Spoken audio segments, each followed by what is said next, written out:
Hello, Dukes fans, and welcome to episode 7 of Dukes on the Pod. Didn't think we'd make it this far. We've taken some time off, but we're back. And without further ado, I'm going to bring on our other host, Chris Lopez. Chris, how are you? JD, what's going on, man? Excited for episode 7. Feel like we're getting close to a milestone, right? With number 10, I guess, right around the corner. If we get to 10, it's a miracle. Yeah, right.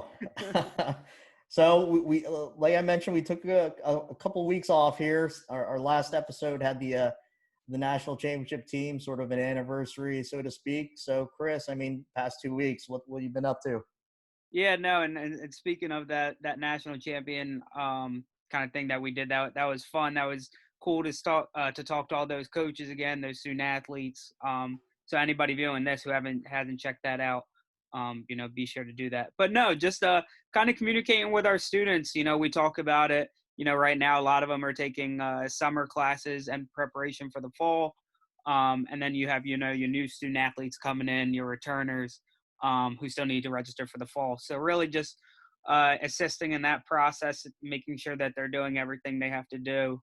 A new element of the semester that we have this year that we haven't in years past is incomplete grades. So students having the opportunity to complete stuff that they didn't in the spring. So a lot of different components of academics going on right now. So really just staying on top of that. How about you? What's going on? Hold on. Before we get into what I've been doing, you had a huge family milestone recently. Oh yeah. On a personal end, my older brother got engaged to his girlfriend Brittany, so that was cool. So me and my dad went out there and got to see that in person, that engagement. So yeah, no, that happened about a week ago. Yeah, I didn't even mention that. Yeah. No, so I've mentioned in previous episodes. So Chris's brother Jonathan, who we all call Jay, we played Little League. I think we played T-ball, Little League, Junior League, Senior League. We didn't go to the same high school, but we played against each other in high school a whole bunch. So, it was really cool to see, a lifelong friend kind of get to that point. So, I'm certainly very happy for him as our family. I think my brother reached out to him. If not, he should, but, good for him. And, I appreciate that. We appreciate that. For me, past 2 weeks, it's been just, trying to figure out what we're doing for the fall, with everything going on. So all of our region athletic directors, especially those, within the Rowan family, we've been really, working hard, working together and trying to make sure our kids come back safely. So it's been I wouldn't call it a stressful 2 weeks, but we're just trying to make sure we cover everything to make sure all the students are safe when they do come back. So no word yet, but it looks like based on what everybody's going through in the state and in our region, it looks like, there's some light at the end of the tunnel here. So, we're definitely working hard to get back. So in addition, we, with everything that's going on right now, that's pretty much why we took the past 2 weeks off, is we just didn't think it was right to have a Dukes on the Pod and all that, during the unrest, and there still is some unrest. But we want to get back on the saddle here and bring a little bit of normalcy back. So absolutely. So without further ado, we're going to bring on a very, very special guest. I think at this point we've got one half of the gruesome twosome, the dynamic duo of BFA Productions. Doug Stasic and Al Fisher have really just taken South Jersey by storm. At first it was baseball, but they've expanded to collegiate basketball, high school basketball, and they're doing graduations, and they're really taking things to the next level here. we're happy to have them on. They're actually our first non-Cumberland guest that we've had on Dukes on the Pod. So this is a very special guest. We have with us, again, one half of BFA Productions, Doug Sasek. Doug, how are you? JD, what's up? Chris, what's going on, fellas? Doug, thanks for coming on. Thanks for having me. It's kind of been a crazy time. You guys are talking about getting caught up with the family and the like, and I can certainly relate to that. I would have definitely thought my wife would have described me as a bit of a stranger by this time of the year, but that hasn't been the case. As far as my brother from another, which in case you guys are wondering, that's what BFA actually stands for, brother from another. So Al Fisher is continuing. Yeah. So he's continuing to do the great work up there at the Rural Development Corporation, also known as the Cumberland Family Shelter. And unfortunately, the time of this broadcast, he's behind the desk and the internet service isn't so hot over there. So he sends his apologies, and I'm sure he'll not let me forget about it later. No worries, man. It's a crazy time for everybody. So, we're just happy we're able to block off, some time here to just chat about a few things. But more importantly, with BFA Productions, you guys got everything going on here. As I mentioned, you've done basketball, you've done football, you've done baseball. Recently you did graduations, and you've got the Twitter sphere on fire with This Week in Baseball South Jersey. I mean, with everything that you've got going on, what was the one spark that said, hey, I think this is something that we want to do or should do? So for Al and I, we're kind of two peas in a pod. So the interesting story would be, I grew up in Galloway, New Jersey, moved out to Vineland in about 2006. And to me, Vineland was like one of the mini meccas of baseball in South Jersey. And it turned out that not knowing anybody in town, one of my first coaching jobs was as a T-ball coach. And we all know how fun that could be. And Al's son, Garrett, ended up being on my team. I called him up and I said, hey, I need an assistant coach. And then I would say the rest is history. Right. So for me, the BFA came to fruition when, Al and I have this almost stepbrother kind of moniker that goes on, and we love to break each other's chops. We have a good time doing it. And so I would say a little over, I guess it was 2018. You guys are familiar. Well, JD, I know you certainly are, and I know Chris is as well. Josh Hood. So Right. Josh Hood of St. Augustine Prep and now at the University of Penn. It was interesting. I used to firmly believe that there was a bit of a North Jersey bias in media coverage, specifically around baseball, where, and again, no fault of their own. I think there's some tremendous guys that cover South Jersey, but the numbers would tell you not as many guys with budget cuts and the things were covering South Jersey. So Right.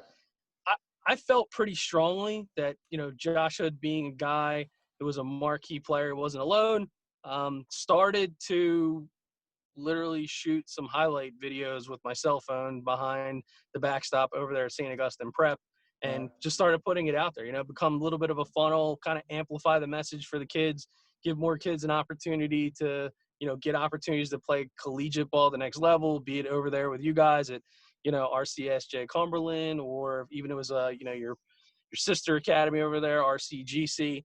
Right. Those are the things that I really started out to. It was just to kind of help give kids more of an opportunity. But where Al and I really hit it off, I said, well, why don't we start broadcasting these baseball games, right? Because if people are literally liking these 20-second clips and videos, can't we help even more kids by actually broadcasting the games? And that really kind of, I guess last year, we started that in 2019. And Al and I, truth be told, were sitting in my living room during the NFL season in about October. And we just said, man, we should do this. Like, why not just do this? Why not, take what we do from a broadcasting standpoint to the next level? And we did. Not to be too runoffish, but I got to give a shout out to a buddy of mine, Jim Quinn from Quinn Broadcasting. So he's kind of a South Jersey broadcasting legend. Yeah. I know he's done a lot for you guys over at the college. And so Al and I had been a part of those, a lot of those broadcasts. So, interestingly enough, we decided to do a bit of an internship So I would say even at 43, I guess I'm almost 44 years old, did an internship in the whole broadcasting, the play-by-play, the color commentary, production, and we have a great rapport with those guys. And but we decided that we wanted to go off in a different direction, and so we blink, and here we are. Awesome. That's great. I mean, and I failed to mention, you've also done some academy showcases as well. So you're, I mean, just tremendous work on getting the names of these kids out there.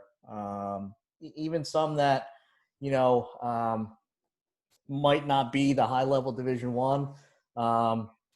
Hey, like we're at the junior college level, and we certainly utilize some of the clips and the, you know, the broadcasts that you have done. And I imagine, you know, the NIAs, the NCAA D2s, threes, and the like have all benefited from your efforts. So definitely, we're thankful for that spark that started everything. Sweet. I mean, was there one instance that where you were just in the middle of, let's just call it the rise of, you know, This Week in Baseball and BFA, Yeah. where you looked at Al and said, is this like real? Are we getting requests from these guys that where it's just something we sat on the couch and said, hey, let's give this a shot. Now you've got, you know, college coaches and high school coaches reaching out to you. Was there one time where it was like, did this guy really call, or did this lady really just call us? Yeah, so it's interesting that you say that. The COVID thing really kind of changed the game. I mean, early on, I would say we did a baseball game. It was Buna versus Vineland, and it was like an epic kind of battle. You know, speaking of RCS, Jay Cumberland, Jake Guglielmi, catcher. Yeah. He had a hell of a game, right? And that game in its own right, when we were broadcasting, we had a scout from the Cincinnati Reds hit us up and ask me, you know, through like a direct message, hey, what can you tell me about, you know, this kid, and what do you know about him? And fortunately for me, you know, not only did I know him to be a great player, but I had an opportunity to actually coach him for a short period of time. Right. So when I started getting those types of questions, and this guy was, you know, just somebody that,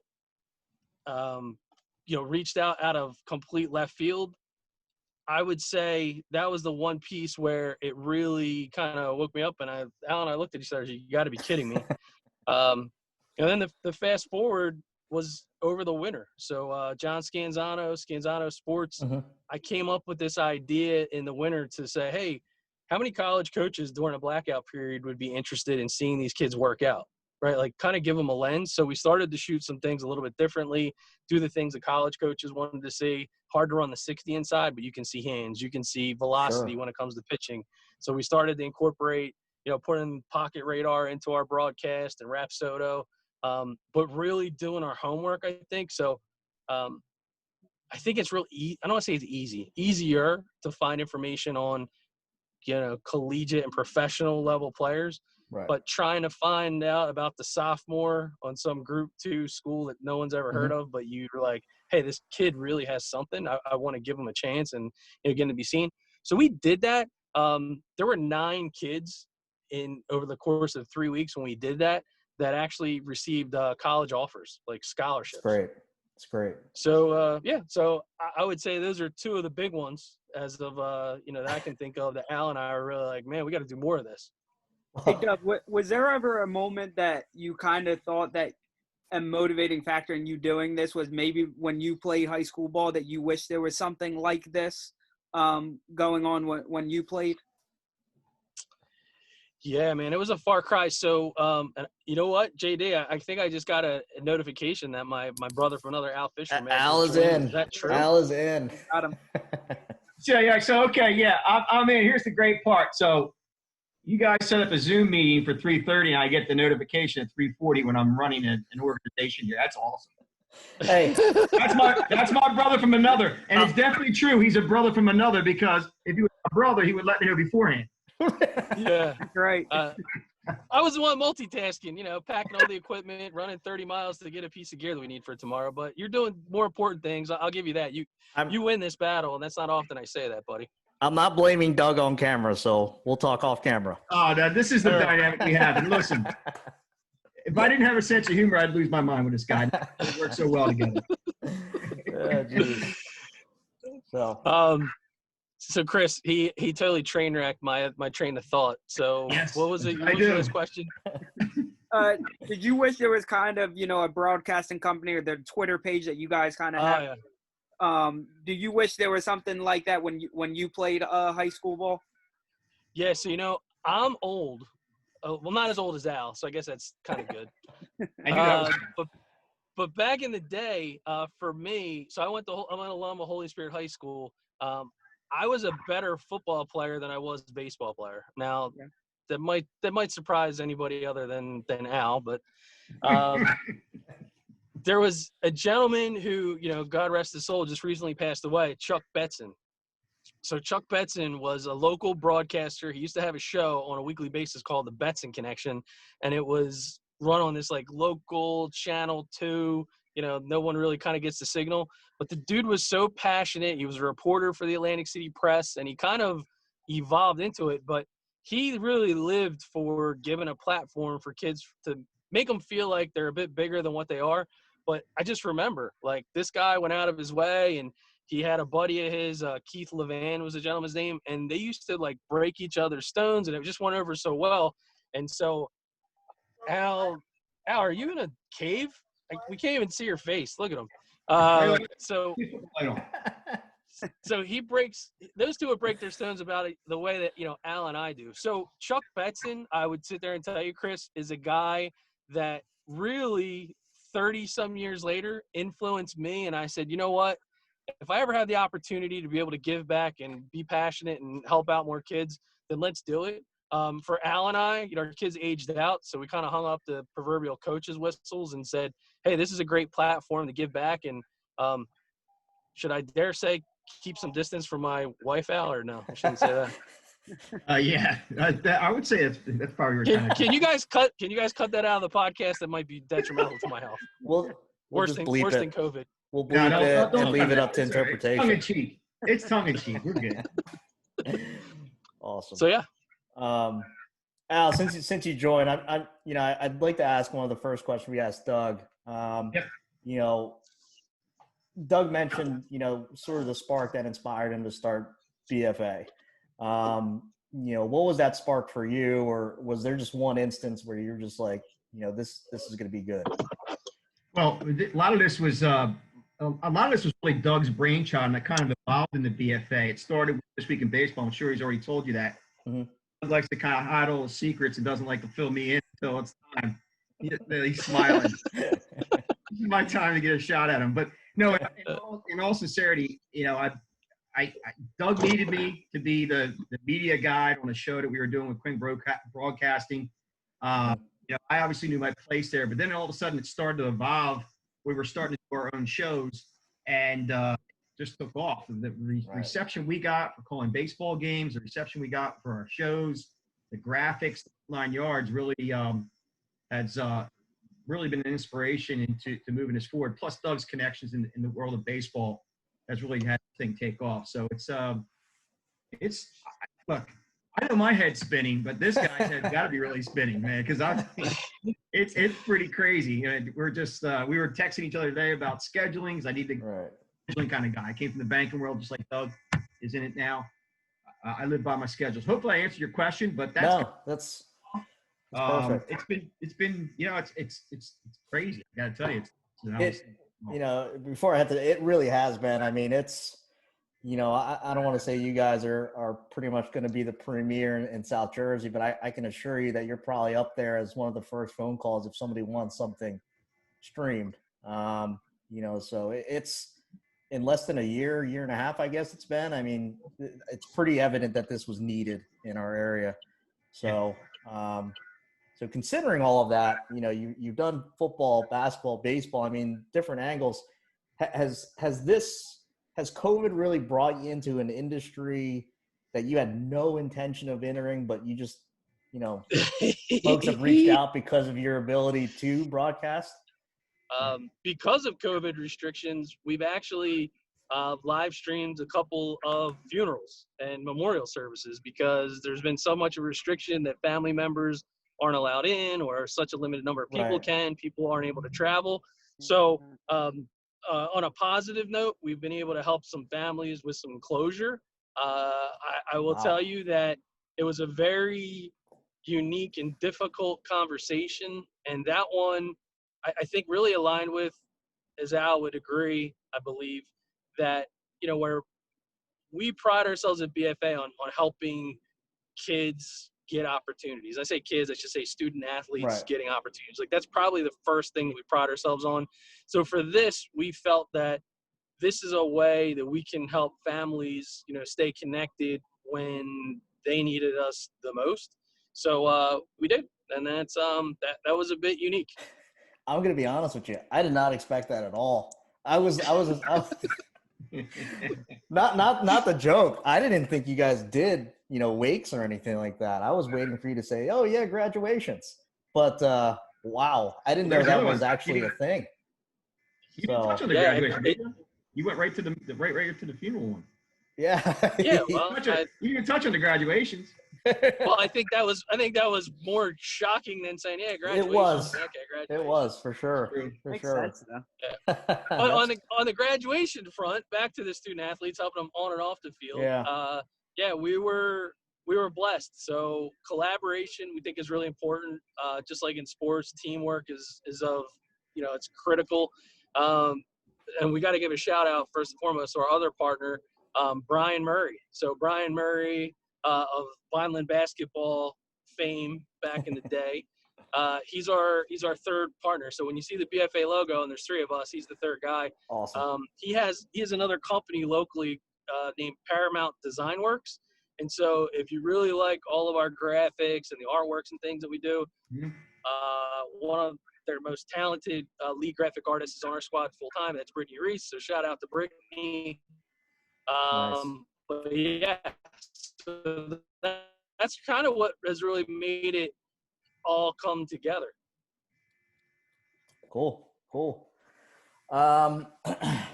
So we're gonna get into our next segment.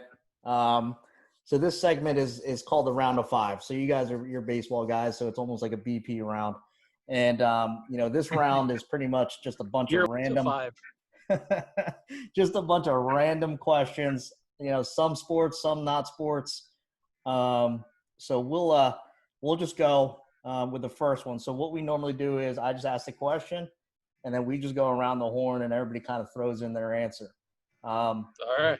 You can criticize, you can ridicule other people's answers. This is back porch type, with clean language. So, Okay. All right. So we had Tom Ryder on, for a few of our episodes, and so that's why we're throwing in the, hey, make sure you have the clean language in there. So the first question: as sports fans, is there one sport that you tune into no matter what, like who's playing or what level? So I guess we'll start with Al on this one. I was going to say you can go to Doug first because it's Okay. a show, but that's all right. I'll answer that one. Here's the answer to this one.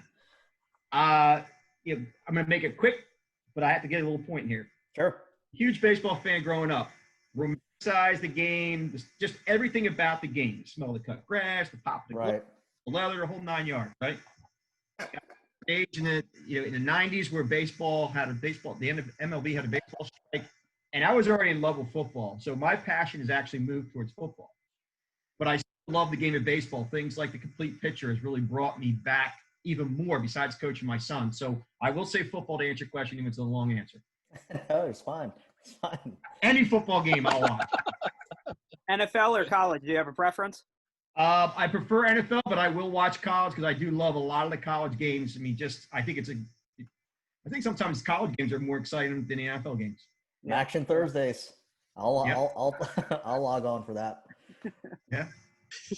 Doug, what do you got? So I would have to say, if it's live, it's going to be baseball, and if it's on TV, then it's going to be football. What's football Gotcha. dead? Wait, there's a bunch of dead people playing? What the heck's wrong with you? Well, see, the good news is if it's a baseball game, I can watch it live. There's a good chance that Al won't be there. So if it's football, he and I watch all of our football games together, and I got to listen to him pontificate about how he picked the right fantasy lineup literally every minute of every waking quarter. So that can wear on you a little bit quickly. I mean, this guy is so over the top about fantasy sports. He goes through the McDonald's drive-through and he's trying to draft like what meal you should pick. He's like, all right, dude, so which one is it? So if you have the first overall pick, I mean, you go with number 1, or do you go with like the quarter pounder with cheese to number 2? I mean, it's out of control with this guy. Interesting notes. Interesting notes. Chris, what do you got? I'll kind of copy off of Al. I was gonna go college football. Exactly like you said. I could watch Maction. I can watch Conference USA, SEC. Wow. It doesn't really matter. I can watch any college football game. All right, I'll since I'm last. Yep. I think I've stated on other episodes, I'm a hockey guy. You know, obviously I coach baseball and all Hey, that nice. stuff, but man, hockey is, I can watch that any level.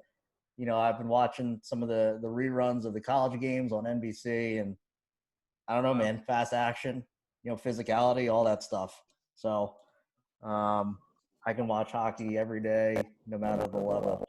So Yeah, no, that's actually one thing I learned about you through this podcast. I didn't realize how big of a hockey guy you were. dude, I love it. And when you watch it in person, it's even better. I Hey, agree with that. BFA's got to get on. Well, so St. Augustine plays out in Mount Laurel, so it's not like a simple drive over to the complex and the development center anymore. But BFA Well, hockey. if we had somebody to record the game, we could always then add our voice after the fact. There you go. All right, I'll splice this clip, Outside send it the over box. to Mike Rizzo, and you guys will be getting another call. All right, sounds good. Next question, and we'll start with Chris on this one. When I wrote this question down, I originally had one celebrity, but it was too hard. So let's put 2 celebrities. So 2 celebrities that would have you starstruck and speechless. All Any right. industry, Chris. Okay. Well, my first one, I mean, I'm going to go this person almost every single time. I mean, if I ever met LeBron James, I mean, that's, Oh, geez. you know, that's my guy.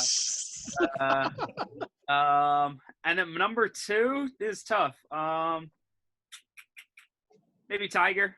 Probably Tiger would probably be Ooh. the second one that I'd probably start fumbling my words a little bit. I'll go next. We share that one, Tiger. I would be so intimidated first that I wouldn't want to say anything. But then, like I said, it's just Tiger. The next one, it was almost a tie, man. So growing up in the 90s, it's like Jordan or Wayne Gretzky. Like, just, I mean, 2 of the best players in their sport. You know, take that to the face, Chris. So, you know, just 2 guys. So I might have just changed the question from 2 to 3, but, you know, Tiger for sure. But then it's like Jordan or Gretzky, one of the 2. So, All good, man. Doug, who do you got? 2 celebrities. So I'm going to follow you with the Jordan from an athlete standpoint. Yep. Truth be told, I was such a huge Jordan fan back in the day. My basketball career ended very quickly because my freshman year at Holy Spirit, the basketball coach, guy's name was Ray Thompson back then. Mhm. He was not a Jordan guy at all. So I show up to practice, and I had my 23 jersey on, and I had the left wristband going, and I did like a 360 layup. It actually went in. He was like, yeah, I got no time for this. So that's how much I didn't care. So I got cut and gave up basketball at that point. But I was a huge, huge Jordan guy growing up. From a broadcasting standpoint, one of the first, I'll call it little broadcasting gigs I ever did was probably about the same time. I was 13, 14 years old, and I would do public address announcements at the Galloway Mustangs football game, and I always thought I was like Chris Berman. So rumbling, stumbling, bubbling. You know, one of my first cliches ever was it was like 4th in inches, and I yelled over the PA PA address system, and that brings up 4th in a credit card. True story. That's terrible. That is gosh, Al, who you got? who do I got? So first, I would have to say Robert De Niro. Wow. So I'm a huge fan. I'm a huge movie buff. Right. You've never been mistaken for De Niro, huh? What's that? You've never been mistaken for De Niro, though, have you? When I was younger, someone thought I looked like a young Robert De Niro. Yeah, but What? Before or after you got beat by the ugly stick? What are you talking about? younger. I didn't interrupt yours. So listen, I was going to say Okay. it would be Doug Stasic because Doug not only was he a great basketball player, and all of a sudden he's a great football player and a great baseball player, and he's a public address announcer. Not only that, he looks like Bryan Cranston from Breaking Bad. This guy's just—he's like a caterpillar evolving Yeah. fly with this. That's why we wanted to bring you guys on. So listen, in all seriousness though, Michael Jack Schmidt, definitely. Right. That's the part. Michael Jack Schmidt. Michael Jack Schmidt out of here. Yes. Home run. Like, So yeah. if I may add in a third, it would be Tiger because I am Yeah. Tiger Woods, huge fan. I'll be honest. So growing up, I was in the Scott Rowland era. So, people would compare him to Schmidt, and I'd watch the clips, and I'd just say, Rowland's way better than Schmidt. Like, are you? No, wait, hold on. I'd be like, Rowland's way better than Schmidt. And then as I got older, I started watching clips, and it was just, and being a coach, you could pencil Schmidt in every day, and you knew exactly what you were going to get out of him. Rowland, to me now, it's like, how does Scott feel today is what you're going to get out of him today. Yeah. But it just looked like with Schmidt, you're getting the same guy every day. I mean, you don't get the 500 home runs by accident. So, and again, the more I got into just watching players play, the dude had massive forearms. That sounds weird, but geez. Yeah. He was a wristy swinger. He was a wristy swinger of the bat. Not that. Yeah, dude. Yeah. He believed in hitting down on the ball, make the backspin, and let it fly. Yeah. So True. I share with you now, but if you asked me about 20 years ago, I'd be like, Rowland's better than him. So shows how much I know. Scott Rowland on all my Southbound Little League cards growing up, from T-ball to senior league. Favorite player, Scott Rowland. Was it really? Oh, Yeah. What? Really? that's understandable Oh, yeah. though. No, I get it. It's the Oh, man. time frame. I get it. So But, my favorite Philly was Juan Samuel, and I'm not that much older than you guys, but Scott Rowland, yeah, that's tough, man. I'm telling you, it's just that era of Phillies.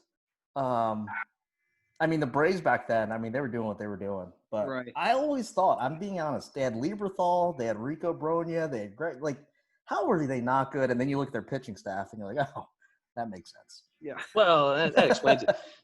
So he definitely wasn't the greatest Phillies third baseman by any means, but he did have the greatest endorsement as the third baseman of the Phillies, and that was Dave Hollins, because he used to come on the radio all the time, and he would say in the summer, when I want to hit a home run with my family, I take them to the Wildwoods. And I just it still sticks with me to this day. I don't know if you can bring them to the Wildwoods now, but How relevant was that information? You're bringing our show down here, man. What the heck? But, God.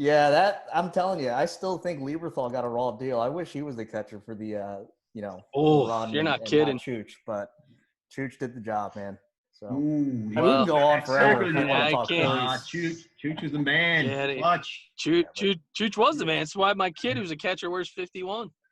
I don't know. Hey, well, they this whole week, NBC Philly's been showing the World Series, a different game every day, and I forgot how good Chooch was in that World Series, and hitting wise too, which he really wasn't even really known for his hitting.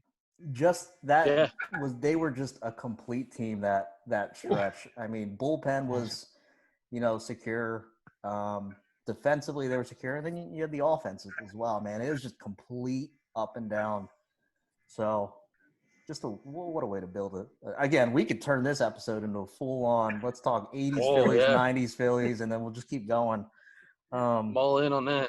I can go for hours on the 90s Phillies because I was obsessed. I thought they were really good, and I hated the Braves.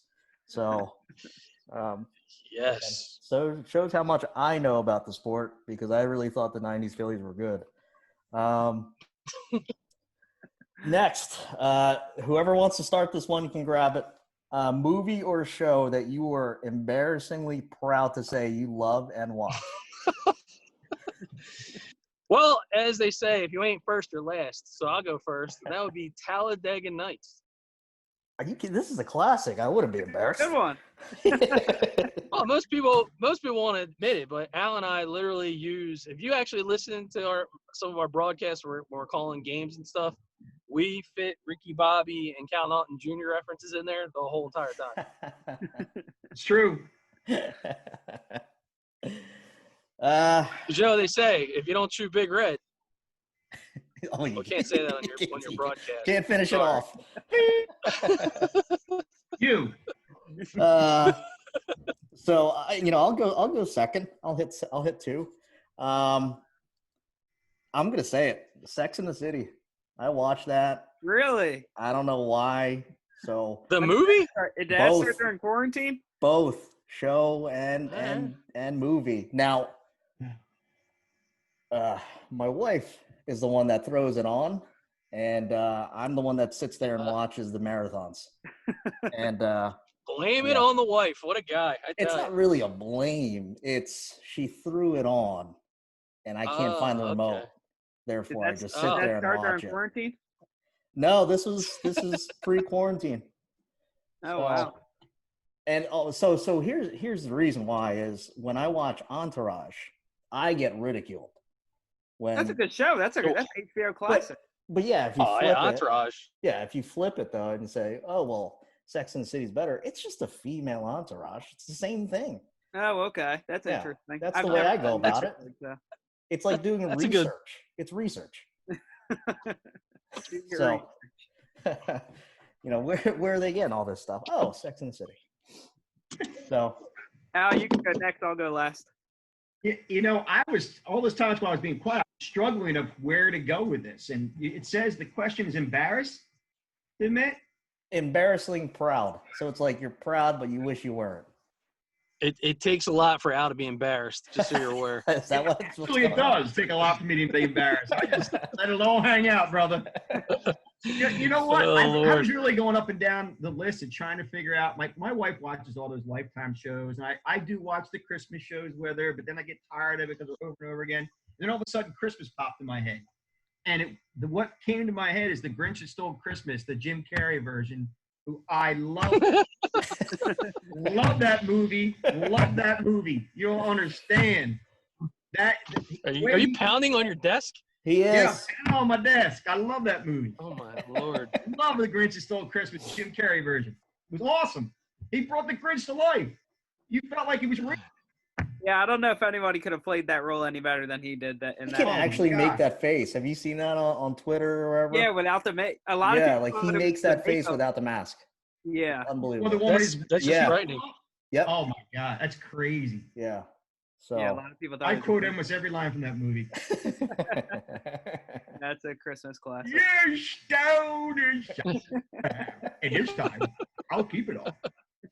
That's the other part that Carrie's awesome with, man. He can change voices in like Oh, it's 0.2 crazy. seconds.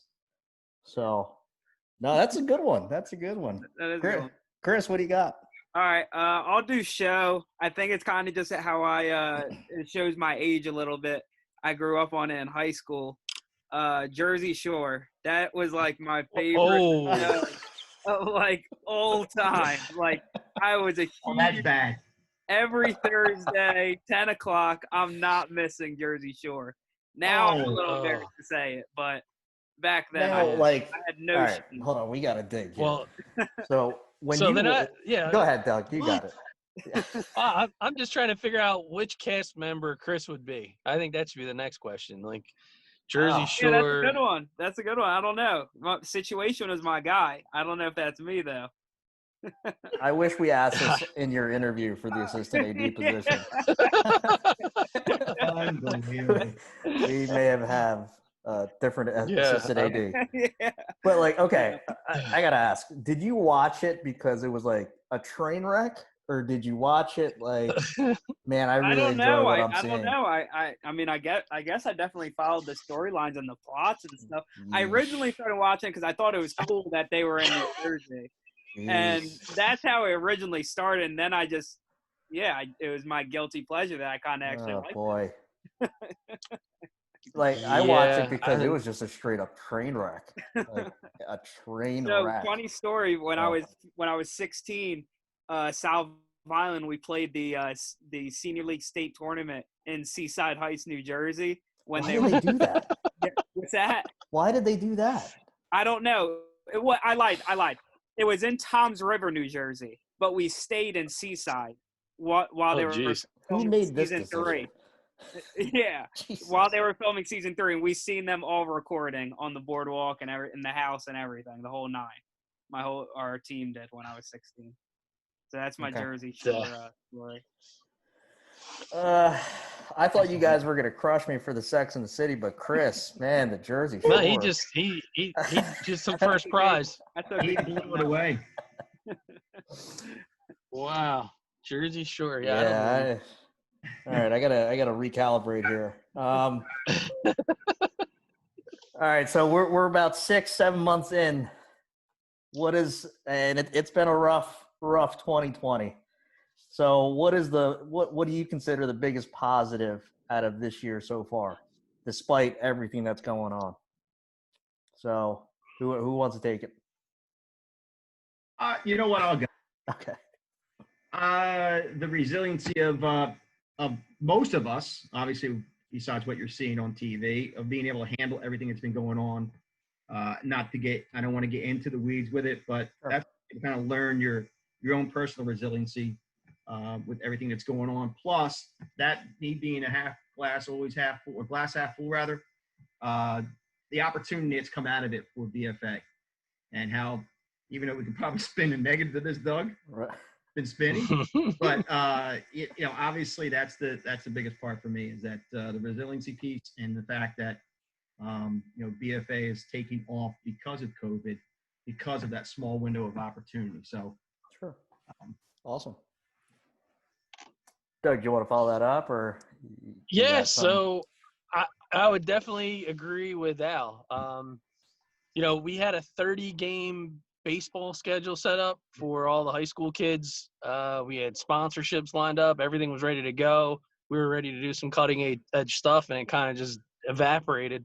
But then the interesting piece, and I think maybe Chris even asked me this question early on, and maybe I didn't really kind of get into it or answer it, but when the recruitment dead period got extended, that really made a lot of guys we were talking to understand the value of the live stream and the value of being able to record events and get these kids down on video. So I think, that was huge for us. I mean, it really put us on the map. So, JD had an opportunity to see this past weekend, but when we connect with guys and start to be creative and say, okay, so you're allowed to do barbecues with 25 people and you're allowed to hit in the batting cage, but you can't do anything else. I'm like, okay, well, let's do baseball and barbecue, and we'll do it in the backyard. And people just started showing up, like guys that are just truly passionate about the game. You got major league players, minor league players, college, high school prospect type of kids. And you just see this thing kind of play out, and it's the most insane thing. Like, did we ever think that we would be talking about, major league pitchers in somebody's backyard in the middle of June? Like, it's a once in a lifetime kind of vacuum moment. So I'd say from the business front, like, yeah, it ended up, I guess we're one of those very fortunate, kind of being a bit of a blessing. But on the family front, I got to tell you, man, I can't remember the last time we've had this many family dinners together. I've been on you guys know, from a coaching standpoint, it's like, when you're on a coaching or being involved or a player schedule, there's a home plate. You actually visit home plate more than you visit your own home, Right. during the season most of the time. So I feel tremendously blessed with that, because me having a son who's a senior in high school and another one that's in college. Like, I feel like I got a year back on that as far as the family time goes that I would have never had otherwise. All right. Awesome. Awesome Yeah, answer. I'll step in. I think the biggest positive, at least that I've seen, is just, you know, and I don't want to get into, you know, serious topics, but just how together everyone is versus what you see out, you know, on the internet and whatnot. Yep. You know, and I'll say this, you know, it's been really, really a great feeling, you know, working alongside our Gloucester partners, you know, in terms of developing plans for return to play. And, you know, you look on the outside, you know, looking at two of us, you would say, oh, those guys are, those two are rivals. And, you know, how is this merger going to work? I mean, it's working really well in athletics for sure. Yeah. You know, we're together on that front, and Chris has sat in on those meetings as well. And then this past weekend, I mean, you've got, and I understand it was like a showcase feel and whatnot, but, you know, you've got Shawnee kids pitching to a Bishop Eustace catcher. You know, you've got, you know, you've got a Penn kid, So true. you know, talking to a LaSalle player on, you know, what's working and what's not. And, you know, I don't know if that would have happened if all this didn't occur, but, you know, you've got athletic directors from different colleges reaching out at different levels. You know, I've been fortunate enough to discuss things with Division I ADs down to D3 to NAIA, and you know, this has really kind of just erased all those divisions, so to speak, and said, hey, you know, we're all trying to do the same thing. And whatever that may be, whether it be get back on campus, get back in the classroom, get back on the field. Again, whatever you see on TV is not what's going on around the country, in my opinion. I think there's just a lot more folks like kind of just breaking down those invisible obstacles and saying, no, that's a Gloucester person. I don't want to help that person. Or, you know, as a Penn pitcher, why am I going to tell a LaSalle hitter what I want to do or what they're doing wrong? Because ultimately next spring, that guy's going to be facing me in a meaningful baseball game. So, Right. you know, So and true. that's why I was really thankful for, you know, Coach Kulik and Doug being there and just being able to just sit there and just watch. For me, it was selfish and I just want to see baseball.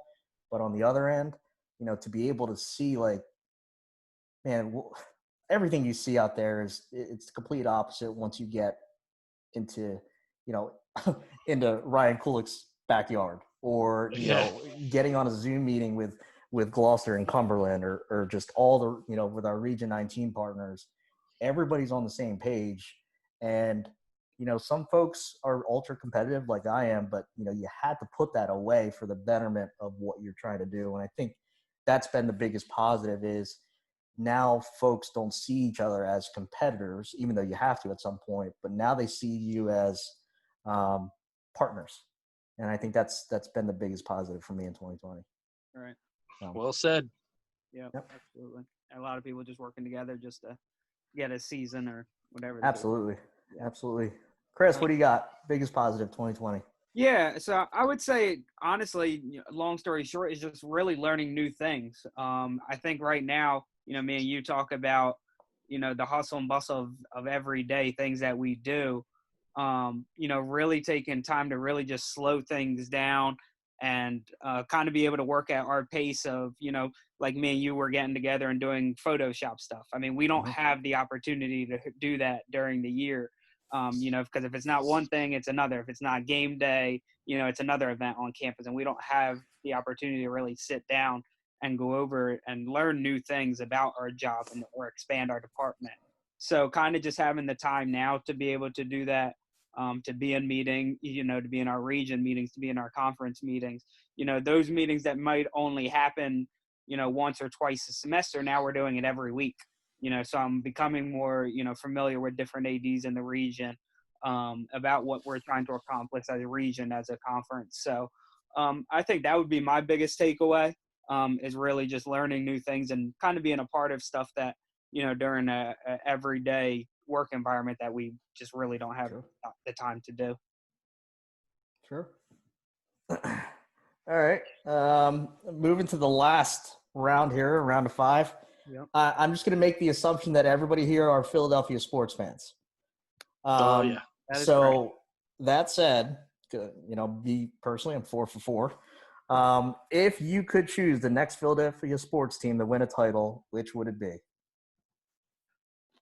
Chris, we'll start with you. We'll go to Okay. you, Yeah, Chris. this is very easy for me. 2008, I seen the Phillies win the World Series. 2017, I got to finally see the Eagles. Went to the parade for both of them. Was at the NFC Championship game, Yep. just like JD was for the Eagles game. So this is easy for me. For the Sixer, to now see my favorite basketball team win a championship, to see them go down Broad Street, to kind of, I talk about it with my friends all the time. I mean, we were watching games in college, Sixers, that we knew they were going to lose the game by 20 Yep. points. So Yep. kind of seeing the full process to see if that work out and to see them win a championship, that'd kind of be full circle for me. So definitely the Sixers. So you're going Sixers. Yeah. At this point, yep, definitely now the Sixers. Okay. How about you guys? Al, we'll go to Al. Al, who do you want? I think it's pretty easy for me. So I'm older, obviously. I've seen every team win, even though I was very young, to see the Flyers win in the 70s. So I was about 10 years old or 12 years old back then. I would definitely say the Philadelphia Flyers because I've seen the Phillies, Sixers, and Eagles win. I saw the Sixers win the championship in '83. That was a hell of a basketball team with Julius Erving, Andrew Toney, Maurice Cheeks, Mo Malone, the whole nine. I mean, the way they ran the fast break is the way you're supposed to run a fast break, not like we play basketball today. But definitely the Philadelphia Flyers because I am a huge, when I have time, a huge playoff hockey guy. I'm not a seasonal guy. I do try to pick up a game every once in a while, but so many things are going on. But I love playoff hockey. Love it. Gotcha. Doug, who you got? So interestingly enough, I would sit there and tell you that the craziness that is the world right now. So the one team in the city that I think we really could utilize as a catalyst to bring people together more so now than ever before when it's needed even more, I think would be the Sixers. I think that team is one that spans so many different cultures, demographics, people from all over. I think that would be something for everyone to kind of rally around and really bring things into perspective about just us all being, human, let's say. Right. And again, I mean, baseball has its tendencies where it doesn't necessarily always represent people from all colors, creeds, and the like. I think the hockey falls into kind of that same kind of landscape. I think football is really good with it, but at the end of the day, it's just like everyone keeps waiting on the Sixers. And, Chris talked about that passion and the parade and, us all living through that in 2017.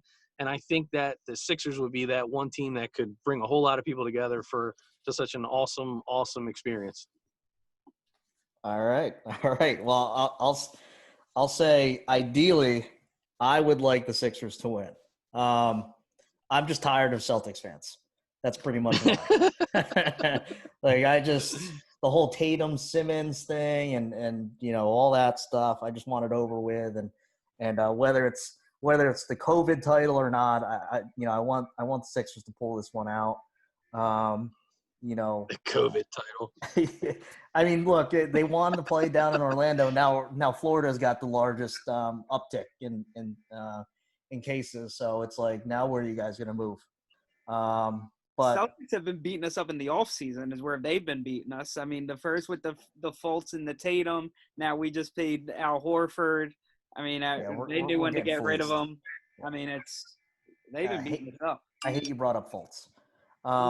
Yeah. But Sixers need a new coach, man.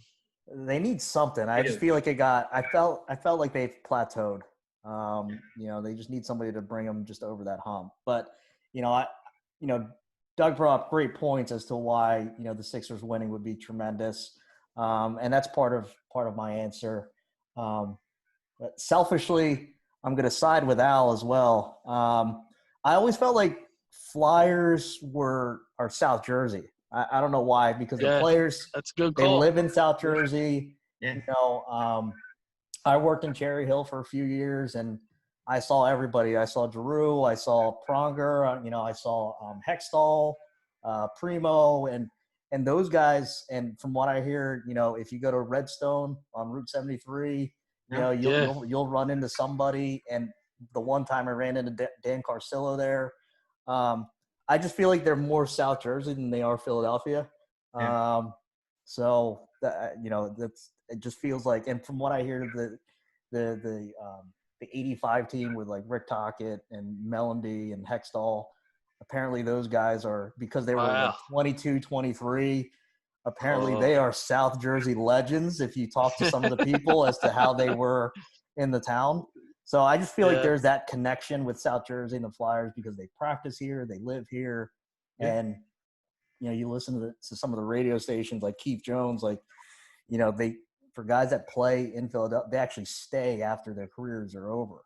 And, Yeah. you know, it's just, I learned how to treat people just on their example. I mean, there's a reason these guys stick around in Cherry Hill or Deptford, and, you know, when they've got the money to live anywhere they want in the world, they choose to live in South Jersey. So I just want the Flyers to win because of how they've run their operation for so many years. Maybe that's why they haven't won a title, because of how they run their operation. but just based on how South Jersey reacts to them, and you know, you've got kids in Seattle City playing hockey, and you know, Cape May Courthouse playing hockey. Like, it's definitely the things they do, and you know, you see the Snyder Youth Hockey Foundation where they're doing inner city stuff, and it's like, man, like if they could just win. But on the other side, I just want the Celtics fans to just shut up. And they haven't won anything since they brought in Kevin Garnett and Ray Allen, and they make it sound like they win it every year. Like, don't And get that me team started. only won one. That's Boston for you. Yeah. I got a question though. So JD, Sure. now, you know, Doug, if I may say, pontificated regarding his answer.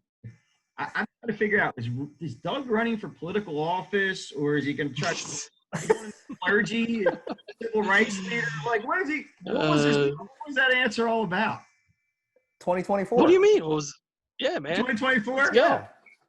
Yeah, I you mean, can be my running mate. Yeah, he's gonna let the 2020 run I'm run counting its on course, Junior. and then he's gonna pop in 24. So Yeah, Ricky and Cal for Well, am I going as 2024 would be a great Diablo? ticket. Oh, okay. Yes. oh jeez. So Oh, Lord. that's good stuff. I mean that concludes round of 5. You know, the floor is yours. I mean, is there any messages you'd like to shout out to our listeners? You know, obviously we're going to share this on our website and our YouTube site, and obviously social media. You know, is there anything you'd like to say to your listeners, to your fans, and those who would come across this episode? JD, do we have fans yet? I think so. That's why we brought you on. Because look, someone's gonna fill me in. We brought you on for clout. I'm gonna lead off because there's a good reason why. So you're gonna notice. I do want to. The message is very much. We're having fun doing this, even though there's some stress. And I know Doug's got more stress than I, and I will definitely defer to him on that. However, I'm really looking forward to taking this to the next level because we're having fun doing it. If you don't pick up on it in our broadcasts and our shows, it's not shtick. It's fun. And so when you're having fun at doing something that's not a job, you know, I'd rather not sit at home. And obviously I have other things at home I take care of. But when I'm doing this, I don't necessarily worry about those responsibilities at home all the time. I'll hear from my wife. But, you know, I'm having a lot of fun doing it. I'm really looking forward to the next chapter. So. Yeah, Doug, do you have anything to add there? Yes. So the reality of it is, this is an opportunity for us to try to live out a dream. Usually at 43 years old for me, and I think Al's 28 still or something like that. I'm not 100% sure. You know, you don't often get that opportunity, and so for us, this is what we do. we are what you see. I guess that's the best thing to put about it. And we're just so appreciative of the people, JD, yourself included, Chris, I mean, to include us just on your podcast, which is awesome. You guys are doing a fantastic job in that capacity, but we really enjoy bringing people together, providing something that people can go back on and kind of live in the moment, because sometimes, life goes just so fast, you kind of blink and then you look back and say, hey, I wish I would have saw this. I wish I would have done that. And we're just trying to help people, maybe hang on to those memories for a little bit longer than they probably normally could have. We're very fluid. So if you got an idea, something you want to see, something you want to do, you want to be a part of it, that's what we're about. So again, can't thank everybody enough for making us feel like really little kids again. I guess that would be the best way to put it out. I mean, every time we put the headset on, I'm like, I always wanted to be Chris Berman for, 2 to 3 hours on any given day. I get to live that dream. And then to think like, hey, there's other people that have been so gracious to give us nothing but, support and being positive. And our families, they've kind of sacrificed a lot because we spend a lot of time kind of away from it, but it's pretty cool. Like our kids are now kind of behind the cameras every once in a while, helping us out. So it's been a bit of a family event too. And it's pretty special. So I wanted to say thank you. No, I'm glad you guys shared, or at least able to come on. I'm not saying this because you guys are here. So a big part of why we started this is one, obviously we're working from home, so a lot of ideas are running through our head. I listen to one podcast religiously. It's called Spit and Chicklets. So it's the stuff's funny as hell. That's a good one. So that was one kind of, hey, we can do this. And then just seeing you guys do what you do, made pretty much planted the thought, hey, not that anybody could start it, but like it's possible. So, thank you guys. And we say all the time, the title of our podcast is an ode to our former PA announcer, but a big part of the inspiration is you guys. So the fact that you were able to start this and be where you are in a year and a half or just a little over a year and a half, kind of let us know it was possible.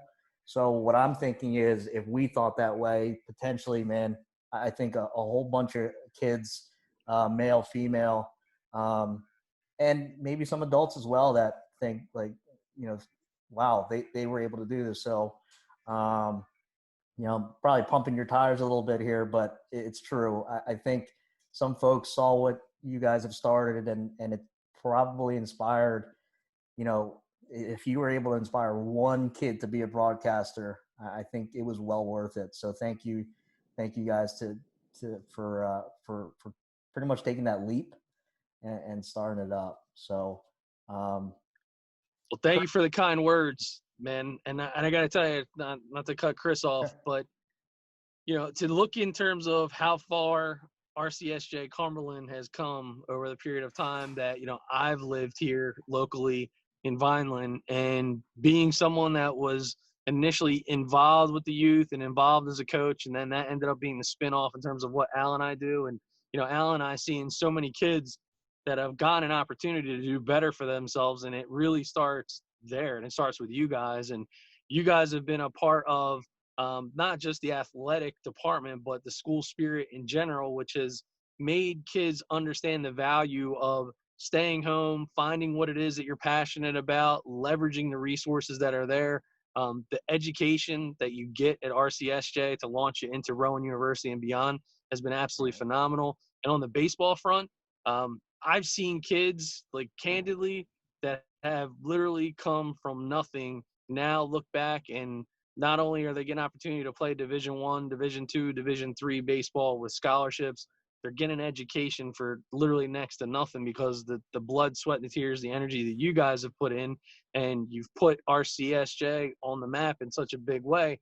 And now it's like kids are living their dreams. And I hate to say some of them are kind of finding a way out, but I think we all, the four of us, especially on this, line right now, we all know and understand the value, the importance of, education or learning a skill set and trying to interact in terms of the real world. So this is awesome. This is just tremendous what you guys are doing.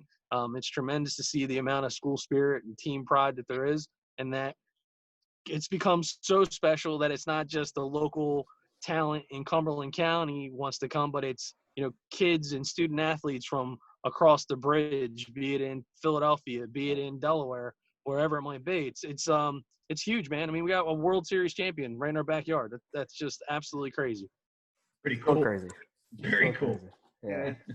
No, we appreciate you saying that, and thank you guys again for coming on, and we look forward to working with you guys in the future, and what you guys are doing for South Jersey athletes. I mean, it's unreal. You're giving them a platform that they may have not have had before. So that's big. And for anyone who doesn't follow you guys on Twitter, I would shout you guys out and say you guys are a good follow on Twitter. I follow you guys myself. Off the top of my head, I believe TWI baseball SJ. Is that what it is? You got it, man. Yeah, this week. Nailed You're it. right on point there, CeeLo. Yep, See? yep. Every time you practice that, CeeLo. Yeah. So yeah, anybody listen, I would definitely give them a follow on Twitter. It's good stuff and good content. And thank you guys again Awesome. for coming on. Awesome, man. Awesome. Thanks so much.